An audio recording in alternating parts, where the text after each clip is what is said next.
Loctite značka už niekoľko rokov celosvetovo sa venuje a orientuje sa na udržateľnosť v rôznych oblastiach.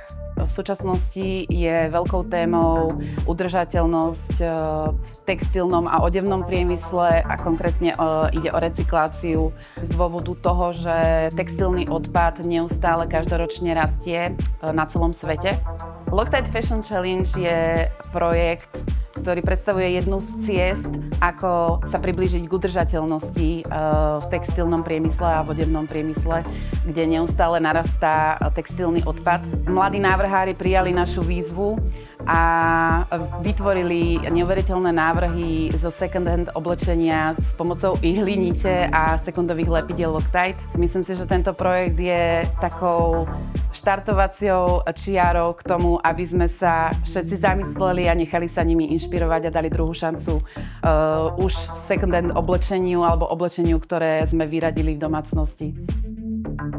Takže otázka upcyklace a recyklace je vlastně aktuální téma momentálně jako v modě, protože samozřejmě hledáme způsob, jako jak dělat modu udržitelněji, protože modní průmysl obecně je vlastně nejvíc znečišťující průmysl vlastně na světě a tím pádem tato otázka je aktuální a musí se řešit. Ve svých kolekcích mám jednu takovou docela zásadní kolekci a to pro mě byla spolupráce vlastně s takým projektem Free Circle, kde jsme jako řešili už jako před pár lety vlastně směr jako do budoucnosti. Používali jsme recyklované materiály, bylo to vlastně většinou to bylo z PET-lahví a ta myšlenka byla vlastně na ten materiál tisknout jako kdyby vzory jako reálných materiálů a technologie měla být finálně taková, že se to mělo vlastně řezat laserem, slepovat, takže myslím, že to je hodně blízký dnešnímu tady tématu. Tento projekt pro nás byla opravdu velká výzva. Studenti prvního a druhého ročníku oboru scénická a výstavní tvorba si s tím poradili opravdu úžasným způsobem a mohli si vyzkoušet, že v dnešní době tolik diskutovaná otázka upcyklace, recyklace hraje velkou roli.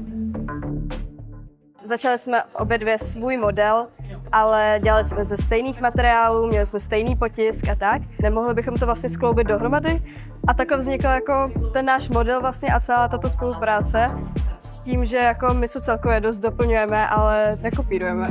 Tady máme vlastně rozstříhaný svetr kompletně v několika částích toho outfitu. Šály, starý trička, starý pásky. Spoustu věcí, co jsme buď měli doma už dávno rozbitých, a nebo co jsme dostali a všechno jsme vlastně dokázali použít tak, aby to mělo ten nový život. Lepidlo jsme převážně používali na aplikaci různých vlastně těch prvků tady, jako třeba ty triggery, které jsou vlastně tou hlavní součástí. Pak různé ty korálky, poté jako vlastně jsme i tu látku dávali k sobě pomocí toho lepidla. Je to šokující. Jo, já jsme úplně v šoku z toho. Nebyli jsme si jistí, jak na tom bude porota, co se týče vkusu, jakože celkově, protože model je o něco alternativnější, nebo spadá spíš do ty alternativnější scény. A tak jsme se nebyli jistí, jak se k tomu postaví, jestli se jim to bude líbit, nebo naopak trochu opovrhovat. Ale zřejmě se jim to.